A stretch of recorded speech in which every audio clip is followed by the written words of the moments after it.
कल की कथा में हम लोग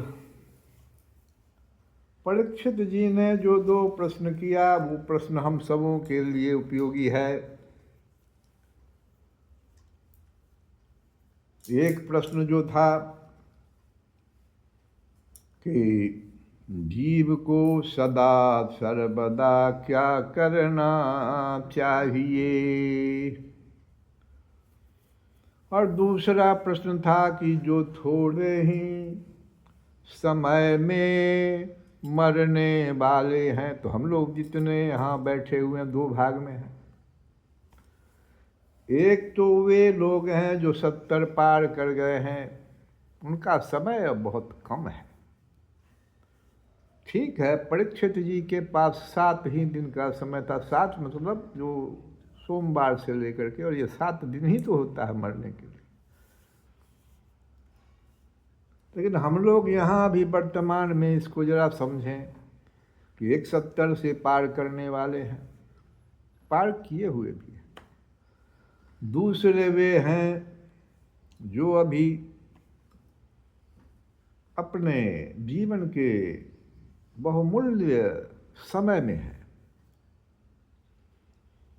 तो पहला प्रश्न उनके लिए है जो बहुमूल्य समय में जी रहे हैं, तो उनको सदा सर्वदा क्या करना चाहिए जिससे उनका अंतिम समय अच्छा हो जाए।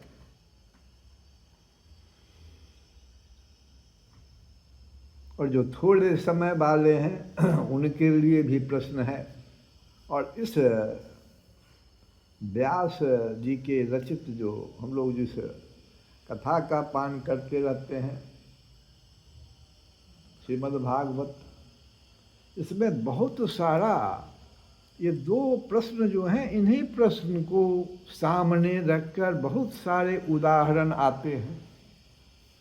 एक आएगा बहुत सुंदर कथा, देखना। माता जी हैं, पुत्र ऐसा उन्होंने जन्म दिया जो भगवत स्वरूप थे, और अंत में माता जी पुत्र से ही शिक्षा ग्रहण करना चाह रहे हैं कि हम अब क्या करें। एक कथा आएगी। दोनों आदमी, दो तरह के व्यक्ति हो गए, तो दोनों के लिए मार्गदर्शन पूरा श्रीमद् भागवत में मिलता रहेगा। बड़ा ध्यान से इस भागवत को हम लोग सुने। तो अभी जो हम लोग वर्तमान में अभी यही मान के चलने की दो प्रश्न था, तो जैसे प्रश्न ये परीक्षित जी ने रखा, उतने बड़े बड़े वहाँ पर महर्षि देवर्षि बैठे हुए थे, सब शांत हो गए। लगा ऐसे कि अब इस प्रश्न का उत्तर क्या होगा। ठीक उसी समय पृथ्वी पर स्वेच्छा से, अब भगवान देखो, भगवान देख लिए कि वो अब हमें जाना पड़ेगा, ऐसा प्रश्न पूछ दिया है। अब बड़े बड़े देवर्षि और महर्षि बैठे हुए, तो प्रश्न पर भी आधारित हो जाता है कि भगवान फिर किस रूप में आ जाएंगे। क्योंकि ये श्रीमद् भागवत की जो कथा है, गीता में भी और इसमें भी आया है कि सबसे पहले ये कथा भगवान ने ही सुनाया था ब्रह्मा। और बार बार भगवान आते हैं। फिर अब देखो भगवान आ रहे हैं, किस रूप में आ रहे हैं। ठीक उसी समय पृथ्वी पर स्वेच्छा से विचरण करते हुए, किसी की कोई अपेक्षा न रखने वाले, हम लोग ये भी कर सकते हैं कि सुखदेव जी आ रहे हैं तो भाई उनके पिताजी तो पहले से बैठे हुए हैं, व्यास देव जी महाराज, जिन्होंने रचना की इसकी, वो नहीं जा रहे हैं वहाँ पर। ध्यान दो, इसलिए हम कह रहे हैं भगवान स्वयं आ रहे हैं। तो किसी की कोई अपेक्षा न रखने वाले व्यास नंदन भगवान श्री सुखदेव जी, देखो भगवान लग गया, भगवान श्री सुखदेव जी महाराज वहाँ प्रकट हो गए, आए नहीं, प्रकट हो गए। प्रश्न का वाइब्रेशन सुनते, जैसे ऐसा भी प्रसंग आएगा आगे, देखना। भगवान प्रकट हो जाते हैं, द्रौपदी के समय प्रकट हो गए भगवान।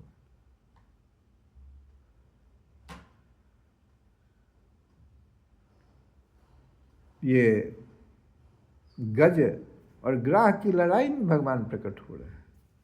फिर यहाँ प्रकट हो रहे हैं। देखो प्रश्न आ गया। और उनका वर्ण, वे वर्ण अथवा आश्रम के बाह्य चिन्हों से रहित थे। कोई उनका कौन वर्ण में कहोगे, ब्राह्मण क्षत्रिय चार जो वर्ण, इसमें कहीं नहीं भगवान का कौन वर्ण हो सकता है। कोई आश्रम में भी नहीं थे वो, संन्यास आश्रम गृहस्थी सब किसी आश्रम में नहीं थे। तो वर्ण और आश्रम के बाह्य चिन्हों से रहित थे एवं आत्मानुभूति में संतुष्ट थे। अपने में ही रमन कर रहे थे, कहीं कुछ मतलब नहीं कौन आए कौन बैठे हैं। बच्चों और स्त्रियों ने उन्हें घेर रखा था। देखो अभी जो प्रकट हो रहे हैं, तो बच्चों और स्त्रियों ने उन्हें घेर रखा था। उनका वेश अवधूत का था। 16 वर्ष की अवस्था थी। चरण हाथ जंघा भुजाएं कंधे कपोल और अन्य सब अंग अत्यंत सुकुमार थे। नेत्र बड़े बड़े और मनोहर थे। नासिका कुछ ऊंची थी, कान बराबर थे, सुंदर भौहें थी। इनसे मुख बड़ा ही शोभायमान हो रहा था। गला तो मानो सुंदर शंख ही था। हंसली ढकी हुई, छाती चौड़ी और उभरी हुई, नाभि भंवर के समान गहरी तथा उदर बड़ा ही सुंदर, त्रिबली से युक्त था। लंबी लंबी भुजाएं थी। मुख पर घुंघराले बाल बिखरे हुए थे। और ये सारा जो वेश उनका था सो दिगंबर का वेश था। तो इस दिगंबर वेश में वे श्रेष्ठ देवता के समान तेजस्वी जान पड़ते थे। रंग भी श्याम था। श्याम सुकुमार मनोहर, भगवान का भी देखो। चित्त को चुराने वाली भली जवानी थी। वे शरीर की छटा और मधुर मुस्कान से स्त्रियों को सदा ही मनोहर जान पड़ते थे। यद्यपि उन्होंने अपने तेज को छिपा रखा था, फिर भी उनके लक्षण जानने वाले मुनियों ने, वहां जितने देवर्षि और महर्षि बैठे हुए हैं,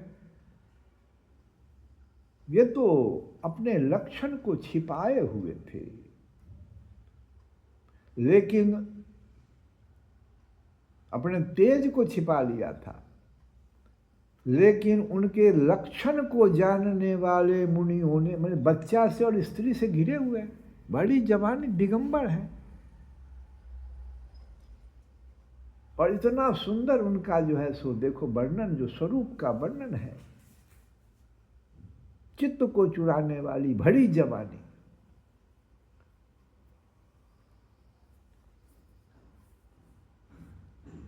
तो लक्षण को जानने वाले मुनियों ने उन्हें पहचान लिया और वे सबके सब जैसे पहचाने, सबके सब अपने आसन को छोड़कर उनके सम्मान के लिए उठ खड़े हुए कि अरे भाई, ये प्रश्न तो हम लोग, कौन जाता अभी प्रश्न वहाँ बैठ, व्यास गद्दी पर कौन बैठता। सब लोग प्रसन्न चित्त हो गए। आ गए प्रश्न का जवाब देने के लिए। नारद जी भी वहाँ बैठे हुए हैं। सब खड़े हो गए।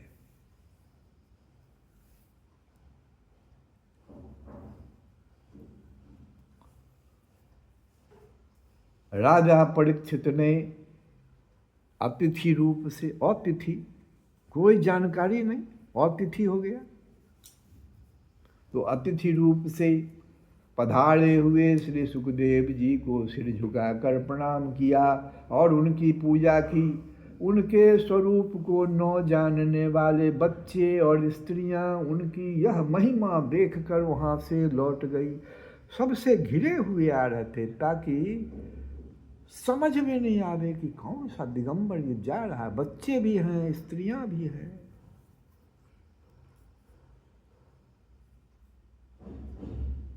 जब उन लोग बच्चों ने और स्त्रियों ने देखा कि राजा स्वयं इनको सम्मानित कर रहे हैं तो सबके सब लौट गए। सबके द्वारा सम्मानित होकर श्री सुखदेव जी श्रेष्ठासन पर विराजमान हो गए।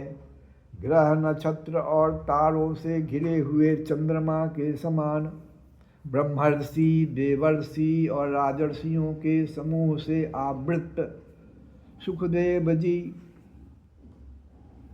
चंद्रमा कभी कभी देखना, चंद्रमा ग्रह नक्षत्र और तारों से घिर जाता है और कैसा लगता है उस समय में। वैसे ही यहाँ सुखदेव जी महाराज जो तने वहाँ पर ब्रह्मर्षि, देवर्षि और राजर्षि थे, सबके समूह से आवृत श्री सुखदेव जी अत्यंत शोभायमान हुए। वास्तव में वे महात्माओं के भी आदरणीय थे। जब प्रखर बुद्धि श्री सुखदेव जी शांत भाव से बैठ गए तब भगवान के परम भक्त परीक्षित ने उनके समीप आकर और चरणों पर सिर रखकर प्रणाम किया। फिर खड़े होकर हाथ जोड़कर नमस्कार किया। देखो, चरणों में प्रणाम करने के बाद भी श्रेष्ठ पुरुषों को हाथ जोड़ करके ही उनके सामने खड़ा होना चाहिए। तो चरणों पर सिर रखकर प्रणाम किया, फिर खड़े होकर हाथ जोड़कर नमस्कार किया। उसके पश्चात फिर परीक्षित जी ने वही बड़ी मधुर वाणी से उनसे ये पूछा। परीक्षित जी ने कहा कि ये ब्रह्म स्वरूप भगवान, आज हम बड़ भागी हुए, क्योंकि अपराधी क्षत्रिय होने पर भी अपराधी हम हैं। हमसे बहुत बड़ा अपराध हो गया है। भीतर से तो अपराध महसूस होते रहता है ना। तो कह रहे हैं अपराधी क्षत्रिय होने पर भी हमें संत समागम का अधिकारी समझा गया। तब तो इतने बड़े बड़े देवर्षि, महर्षि और आप स्वयं पधार गए। आप लोगों ने हमें संत समागम का अधिकारी समझा। आज कृपा पूर्वक अतिथि रूप से पधार कर आपने हमें तीर्थ के तुल्य पवित्र बना दिया। जिस प्रकार से तीर्थ में अपने आप लोग दौड़ जाते। चित्रकूट रघुनंदन छाए, समाचार सुनी सुनी मुनि आए। दौड़े सब लोग, तीर्थ बना दिया,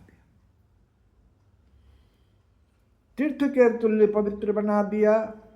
आप जैसे महात्माओं के स्मरण मात्र से ही गृहस्थों के घर तत्काल पवित्र हो जाते हैं। तो हम कल भी बताए थे, अगर गृहस्थ के घर में महात्माओं का आना जाना शुरू हो जाए तो समझो कि तुम्हारा ये भूमि, ये भवन सब पवित्र हो रहा है। फिर दर्शन होता है, स्पर्श होता है, पाद प्रक्षालन और आसन आदि का सुअवसर मिलने पर तो कहना ही क्या है। बड़े बड़े महात्मा अगर तुम्हारे घर पर पधारेंगे तो दर्शन होगा। गुरु महाराज अगर किसी दिन आ जाए, देखो दर्शन होगा, स्पर्श होगा, पाद प्रक्षालन, आसन आदि का सुअवसर मिलेगा। फिर तो कहना ही क्या। महायोगीन जैसे भगवान विष्णु के सामने दैत्य लोग नहीं ठहरते, वैसे ही आपकी सन्निधि से बड़े बड़े पाप भी तुरंत नष्ट हो जाते हैं। अवश्य ही पांडवों के सुहृद भगवान श्री कृष्ण मुझ पर अत्यंत प्रसन्न हैं। अब समझे कि भगवान मुझ पर प्रसन्न हो गए हैं, लगता है। उन्होंने अपने फुफेरे भाइयों की प्रसन्नता के लिए उन्हीं के कुल में उत्पन्न हुए मेरे साथ भी अपनेपन का व्यवहार किया है। भगवान श्री कृष्ण की कृपा न होती तो आप सरीखे एकांत वनवासी अव्यक्त गति परम सिद्ध पुरुष स्वयं पधार कर इस मृत्यु के समय हम जैसे प्राकृत मनुष्यों को क्यों दर्शन देते। मृत्यु का समय मेरा आ गया, इसलिए 70 से एवं वाले ऊपर वाले सावधान। आपके ये सब लक्षण आने चाहिए आपके व्यवहार से।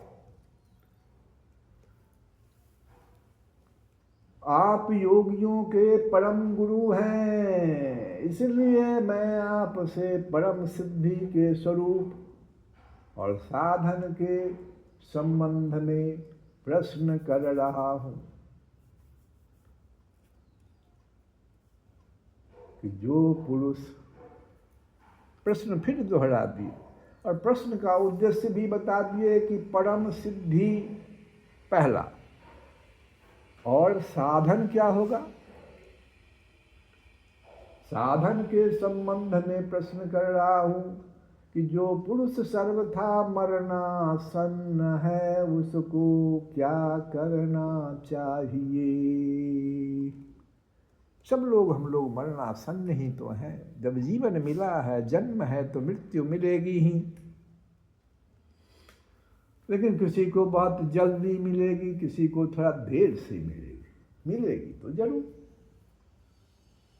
तो क्या करना चाहिए मनुष्य को, बतलाइए।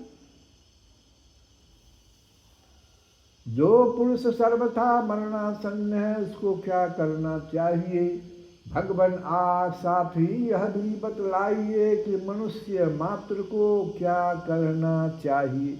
अब मनुष्य पर आ गए, जीव को, और फिर कह दिए कि मनुष्य मात्र को क्या करना चाहिए, वे किसका श्रवण करे। अब देखो और स्पष्ट कर रहे हैं प्रश्न को।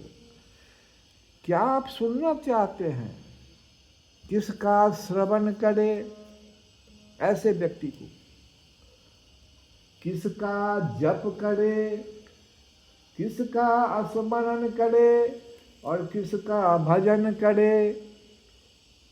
इसी पर तो ये सिद्ध मद्भाग बता गया कि सत्यम परम धीमहि, उन्हीं का ध्यान करो, उन्हीं के लीलाओं का श्रवण करो जो सत्य स्वरूप सच्चिदानंद रूपाय, जो सत्यचित आनंद के रूप में है, भगवान श्री कृष्ण, भगवान राम, जो भी जिनको तुम मानते हो।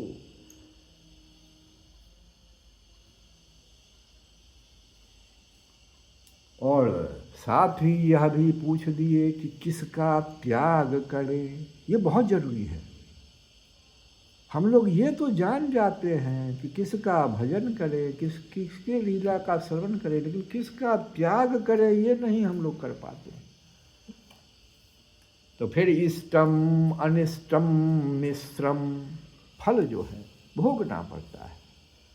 इष्टम क्या हो गया, देखो थोड़ा सा धन आया, धन के लिए हम कुछ किए, धन मिल गया, लेकिन अब धन की हिफाजत कैसे होगी। चोर आया, कोई आया, उसको लूट लिया, अनिष्ट हो गया, उस इष्ट में अनिष्ट आ गया, और दोनों फल चुकी मिला, इसलिए मिश्रम। ये रोज हो रहा है हम लोगों के साथ। इससे बचना हमको है। ऐसा न इष्ट चाहिए, न ऐसा अनिष्ट चाहिए, न ऐसा मिश्र चाहिए। हमको भगवान की कथा चाहिए। हमको क्या त्याग करना है, जिससे त्याग नहीं करेंगे तो 3 आएगा। देख लो, ध्यान दो। बहुत बड़े पोस्ट पर व्यक्ति चला जाता है, IAS हो गया, हम लोग रोज न्यूज चैनल से देख रहे हैं, लेकिन उसने वर्ण व्यवस्था का उल्लंघन किया, IAS ही से शादी किया, और 1-2 साल के अंतर सब साफ, कहीं कुछ नहीं बचा है। रे भाई, क्या हो गया। अनिष्टम, त्याग क्या करना है। जब हम कुछ मान लो किसी शास्त्र का गुरु के रूप में अवलंबन कर लिए, किसी भगवान को हमने जब अपने मर्यादा के रूप में अवलंबन कर लिया तो हमको त्याग भी सीखना पड़ेगा, नहीं तो इष्टम अनिष्टम और मिश्रम के फल में हम लोग चले जाएंगे। तो ये सारी बातें बतलाइए कि मनुष्य मात्र को क्या करना चाहिए, क्या सुनना चाहिए, किसका जप करना है, किसका स्मरण करना है, किसका भजन करे तथा किसका त्याग करे। तो सुखदेव जी महामुनि जो प्रश्न जब सुने, प्रश्न तो पूरा जैसे परीक्षित जी का हुआ, तब कहते हैं हे भगवत स्वरूप मुनिवर, हे भगवान के स्वरूप में आए हुए हे मुनि, भगवत स्वरूप। क्योंकि आपको देखकर जितने भी यहाँ ब्रह्मर्षि देवर्षि सब बैठे हुए सब उठ खड़े हो गए। राजा तो आश्चर्यचकित, कहा भगवान है, इसलिए कह दिया इन्होंने, राजा ने कह दिया हे भगवत स्वरूप मुनिवर, आपका दर्शन अत्यंत दुर्लभ है। क्यों दुर्लभ है? क्योंकि जितनी देर गाय दूही जाती है,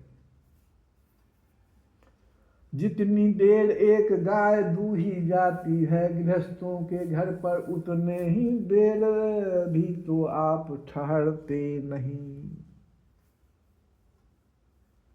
संकल्प है सुखदेव महामुनि का, गृहस्थ के घर पर हम उतना देर भी नहीं ठहरेंगे। ये राजा को मालूम था, तो कहते हैं जितनी देर एक गाय दूही जाती है गृहस्थों के घर पर, उतनी देर भी तो आप ठहरते नहीं। और इस प्रकार से जब राजा परीक्षित ने प्रश्न भी कर दिया और उनका जो विधिवत जो होना चाहिए शास्त्रीय विधि से जब उनके चरणों में अपनी बातों को रख दिया, तब सूत जी वहाँ पर कहते हैं, सूत जी कथा के समय थे वहाँ, तो सूत जी कहते हैं जब राजा ने बड़ी ही मधुर वाणी में इस प्रकार संभाषण एवं प्रश्न किए, तब समस्त धर्मों के मर्मज्ञ व्यास नंदन भगवान श्री सुखदेव जी अब जो है उत्तर देने के लिए, देखो प्रश्न जब तुम्हारा होगा तो व्यास गद्दी पर बैठे हुए जो बैठे हुए हैं भगवत स्वरूप हैं, तो उनको स्फुरन होता है, भगवत स्वरूप है, भगवान उनको स्फुरन देते हैं कि इस प्रश्न का क्या उत्तर दोगे।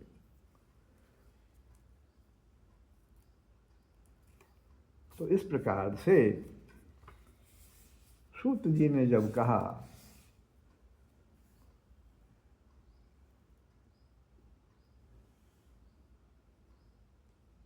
तो हम लोग भी एक भगवान का अभी भजन गाएं, तब इस क्या उत्तर दिए हैं उसको हम लोग सुनेंगे।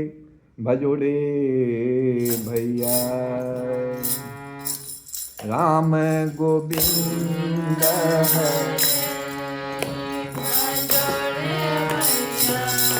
राम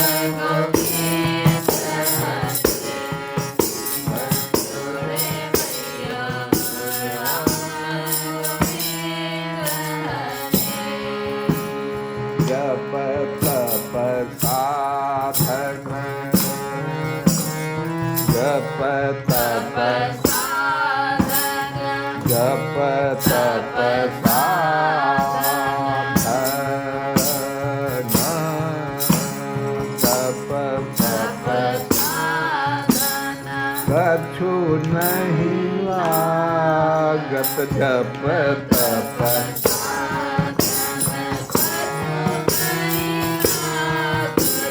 जप तप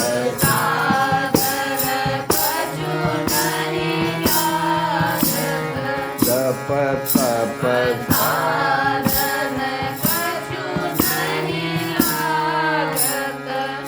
खर्चत ना गठरी तप तप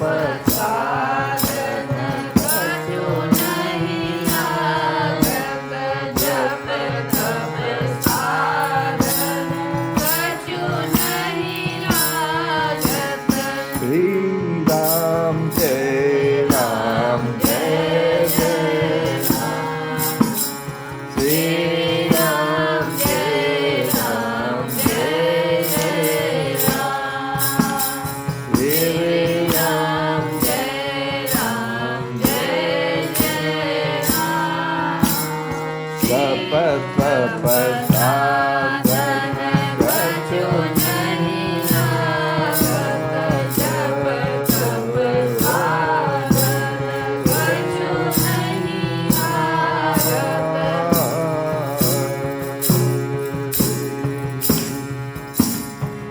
खरचत गठड़े भदुरे भैया राम ओ भदुरे भैया राम गोविंद ओ भदुरे भैया राम गोविंद ओ कबीर बाबा अब कारण बताते क्यों नहीं लागत। संतत संपत्ति संतत संपत्ति संतत संपत्ति संतत संपत्ति सुख के कारण संपत्ति सुख के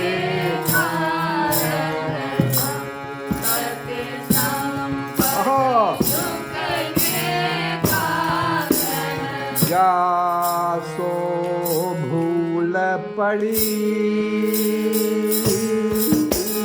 संतत संपत्ति दुख के कारण संतत संपत्ति दुख के कारण श्री राम जय राम जय जय राम श्री राम जय राम जय जय राम श्री राम जय राम जय जय राम श्री राम जय राम जय जय राम भदुरे भैया राम गोविंद ओ भदुरे भैया राम भदुरे भैया राम गोविंद हरि भदुरे भैया राम गोविंद हरि भदुरे भैया राम गोविंद हरि भदुरे भैया राम गोविंद हरि भदुरे भैया राम गोविंद हरि।